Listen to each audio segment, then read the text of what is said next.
Рапунцел. Имало едно време един мъж и една жена, които силно се надявали, че ще им се роди рожба. Най-сетне един ден жената разбрала, че желанието им ще се сбъдне. На задната страна на къщата имало малко прозорче, от което се виждала великолепна градина с прекрасни цветя, зеленчуци и билки.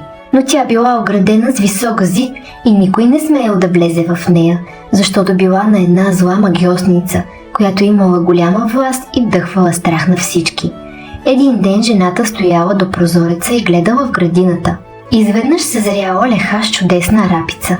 Тя била толкова свежа и сочна, че много й се приискало да си хапне. Желанието й се засилвало все повече и повече, но тъй като знаела, че е неосъществимо, тя отслабнала и станала бледа. Мъжа й се изплашил и я попитал: „Какво става с теб? Защо си толкова бледа?“ „Ох“, говорила жената, „ако не хапна малко рапица от градината зад нашата къща, ще умра.“ Мъжа й много я обичал и решил да й помогне. Вместо да я видя мъртва, ще й донеса рапица, каквото и да ми струва. Когато се стъмнил, прескочил през зида в градината на магиосницата, ускубал 2-3 стръка и ги занесъл на жена си. Тя веднага приготвила салата от тях и ги изяла. Но рапицата толкова й харесала, че на другия ден желанието й да си хапне било 2 пъти по-силно. За да я успокои, мъжа й обещал да й донесе още няколко стръка. Като се стъмнил, той прескочил през зида, но щом стъпил на земята, страшно се изплашил, защото пред него стояла магиосницата. Тя го погледнала гневно и извикала: „Как посмя да влезеш в градината ми и да крадеш от рапицата?“ „Смили се над мен“, отговорил той. „Нуждата ме накара да постъпя така. Жена ми видя рапицата през прозореца и така и се прииска да си хапне, че ако не й занеса, ще умре.“ Гнева на магиосницата преминал и тя казала: „Ако наистина е така, както казваш, ще ти разреша да вземеш колкото искаш, но при едно условие. Ще ми дадеш детето, което ще се роди. То ще живее добре при мен, а ще се грижа като майка за него.“ Страха си мъжа обещал и когато детето се родило, магиосницата веднага дошла и го взела. Кръстила го Рапунцел. Рапунцел станала най-хубавото момиче на света.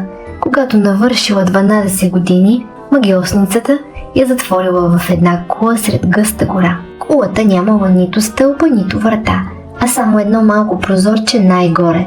Щом магиосницата пожелаяла да влезе при Рапунцел, заставала долу и викала: „Рапунцел, мила, украси стената със своите коси.“ Рапунцел имала дълги, разкошни коси, същински златни нишки. Когато чуела гласа на магиосницата, развързвала плитките си, премятала ги през една кука на прозореца и те се спускали надолу. Магиосницата се лавила за тях и се покатервала нагоре. Минали години.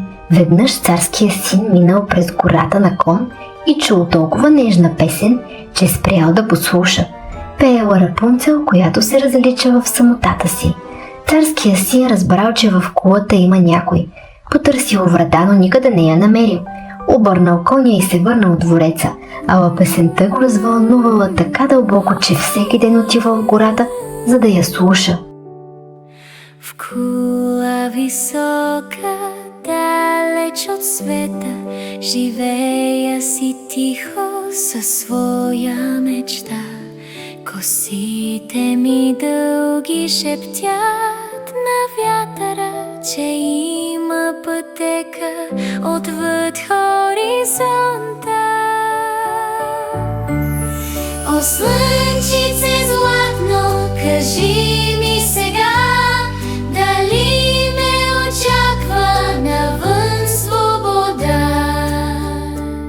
Ще дойде ли някой със смело сърце да ме отведе към нови мечти? Когато веднъж стоял прикрит зад едно дърво, видял магиосницата. Тя извикала: „Рапунцел, мила, украси стената със своите коси.“ Рапунцел спуснала косите си и магиосницата се покатерила по тях. Щом това е стълбата, по която човек може да се изкачи догоре, значи и аз ще мога, казал си царския син. На следващия ден, когато вече започнал да се стъмва, той спрял до кулата и извикал: „Рапунцел, мила, украси стената със своите коси.“ Рапунцел спуснала косите си и царския син се покатерил по тях. Отначало девойката много се изплашила, като го видяла, ала царския син я успокоил с нежни думи. Признал и, че нейната песен дълбоко го е развълнувала и че вече няма покой. Постепенно Рапунцел забравила страха си и когато принцът попитал дали иска да се омъжи за него, тя си помислила: той е млад и красив и ще ме обича истински. Съгласила се и сложила ръката си в неговата. После му казала: да дойда на драго сърце с теб, но не зная как да сляза. Когато идваш, носи по-малко свила. Ще изплета от нея стълба и когато стане готова, ще сляза по нея и ти ще ме вземеш със себе си. От този ден нататък той идвал всяка вечер при нея. Магиосницата нищо не забелязвала, но веднъж Рапунцел сама се издала: магиоснице, обясни ми защо ми е толкова трудно да се изтеглям нагоре, а царския син за миг пристига при мен. Ах ти лошо момиче, викнала магиосницата. Това ли трябваше да чуя от теб? Мислех си, че съм те откъснала от света, а ти ме измами. И в гнева си хванала хубавите коси на Рапунцел, увила ги около ръката си и ги отрязала, а после отвела горкото девойче в един пущеняк, където трябвало да живее в печал и нищета.